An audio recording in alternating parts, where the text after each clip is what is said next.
and see if Ronel Blanco can match him or at least keep his team in it as the Astros try to put together two game winning streaks over the course of 5 days. Look at them. After not being able to do it, now they got a shot to do it twice in a matter of like 5 days. That'd be insane if they did that.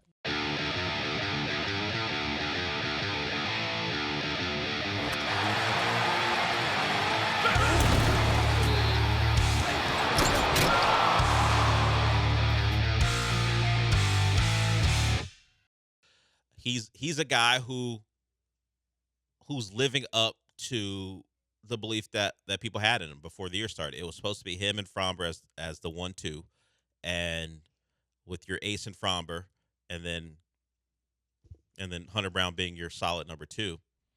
And this has been going on for more than just the early start to the year. If you date back to like May of last year, he's got an ERA just over 2 through just over 157 innings pitched, opponent's batting average of 209. So he's been getting after it for a while.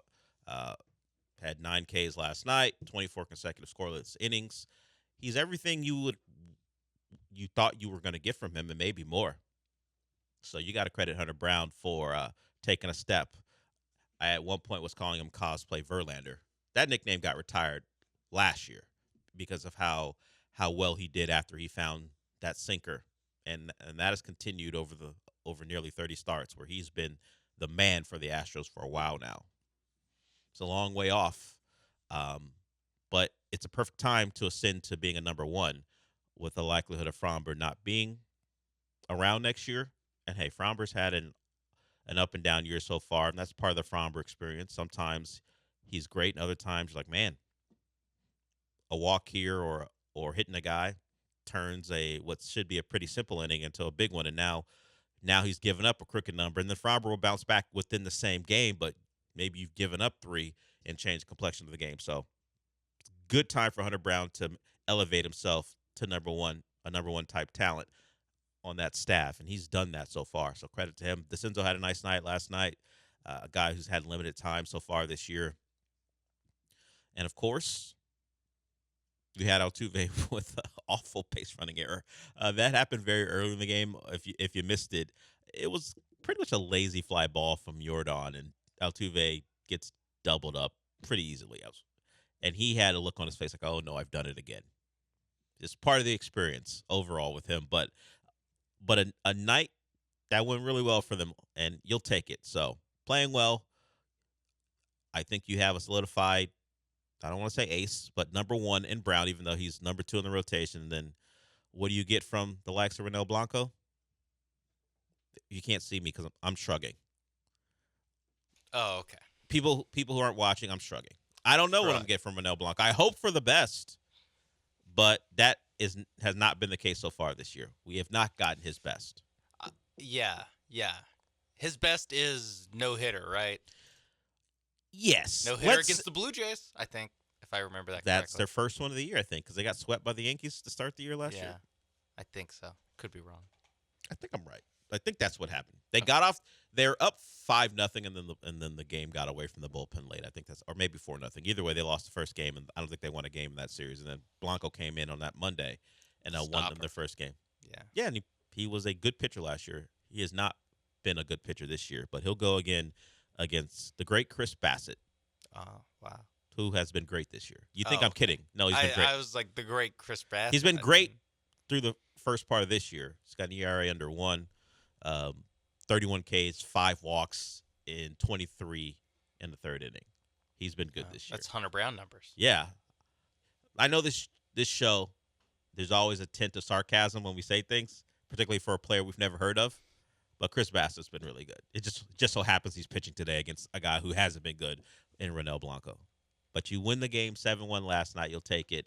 And credit to Dezenzo for a great slide, too. That was maybe the moment of the game where he looked dead to rights, and he got that slide off and wound up safe. That's got to be pretty embarrassing for the catcher, right?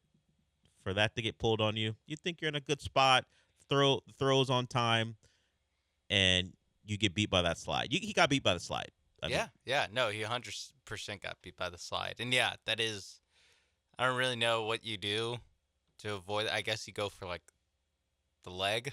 Possibly. because you can't. The way he was sliding, you can't really like do that with your leg.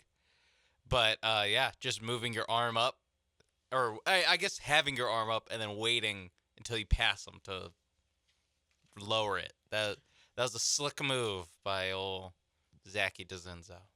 Zachy, huh? Yeah. We had I respond to that because as this show was beginning, or at least the morning show was ending, John walks by and goes, "Hey, Mapesy, how do we feel about being called Mapesy?"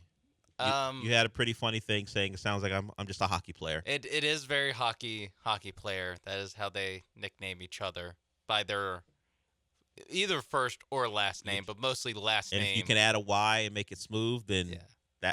then that's how they pick whether it be first or last name. Yep. Like Gretzky makes it tough. He's already ski. He's already a ski. Yeah. I'm trying to think. Waynesy? I think they call him like, is it Wayno? I don't know if it's Wayno. Maybe Waynesy. If we're, I don't know. I don't know what Wayne Gretzky's nickname beyond the one he was tagged with, the great one. But I don't know what his teammates called him. Yeah. He's too old for the goat stuff. I don't think he got called goat, young goat. You think when he was coming up with Oilers? You think Mark Messier called him young goat? Probably not. Probably not. On Mark Messier's podcast that he was doing during the season? Sure. When he had to put it aside to go win a title, focus on the Oilers winning a title. I don't think so, because that team was very good for a long time. And then they traded old Waynesy to the Kings to try to jump off hockey in the 90s in Southern California. Led to an expansion team. That's why the Ducks are here, kind of. Plus, the 3 movies that they made as well. So beyond our diversion into hockey nicknames and the history of hockey in Southern California, Hunter Brown was great. I was thinking of a nickname, but I ain't got one. His Brownie? name does. I don't like Brownie. That's why I didn't use it. I feel comfortable calling Hunter Brown. Understood, but I don't like Brownie, so I didn't want to use it. But yes, Brownie, if that whatever his nickname is, was great. The Astros get the win. They have to go against a good pitcher, at least a 36-year-old Chris Bassett who's having a great start to his year, and see if Ronel Blanco can match him or at least keep his team in it as the Astros try to put together two-game winning streaks over the course of 5 days. Look at them. After not being able to do it, now they got a shot to do it twice.